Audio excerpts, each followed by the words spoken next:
Finally, there's one great feature of hair that will help you to get better renderings without having too many actual hairs, and it's called multi-streaks. Let's take a look at it. I'll start by rewinding the simulation and pressing play just to let those hairs settle down. So on frame 6, I'll press the stop button, and let's do a test rendering without multi-streaks enabled. And I'm using the Maya software renderer. See what it looks like. Here's the result with no multi-streaks. And I'll go ahead and select the hair and open up the attribute editor, Control A, and go to the hair system shape node. We want to scroll down and find the multi-streaks section and open that up. If the value is set to 0, then each hair will render as one hair. So that's a bit confusing, but multi-streaks of 0 equals 1.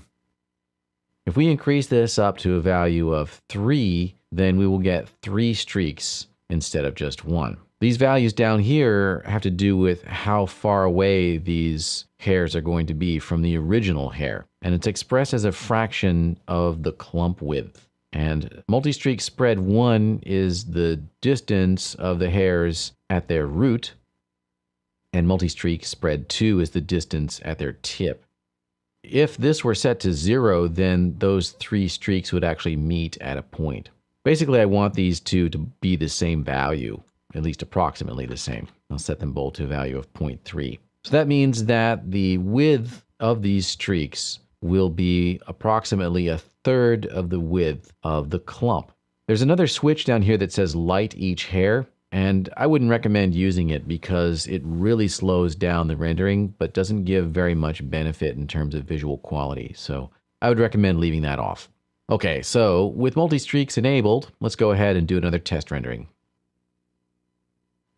Okay, so that took a little bit longer to render, but it does actually look fuller. There seems to be more hair here. I'll go ahead and store that image, and we can compare it. There it is with multi-streaks off, and then here it is with multi-streaks set to a value of 3. And you can see it looks a lot fuller. Additionally, you will see that it looks brighter. So for some reason, multi-streak seems to be increasing the amount of specular highlights. We'll have to reduce those in order to compensate. So back up in the shading section here, I'm going to bring the specular color down quite a bit and bring the translucence down a little bit too, I think, and do one more rendering. Okay, here we have the result after having turned the specular color down a bit.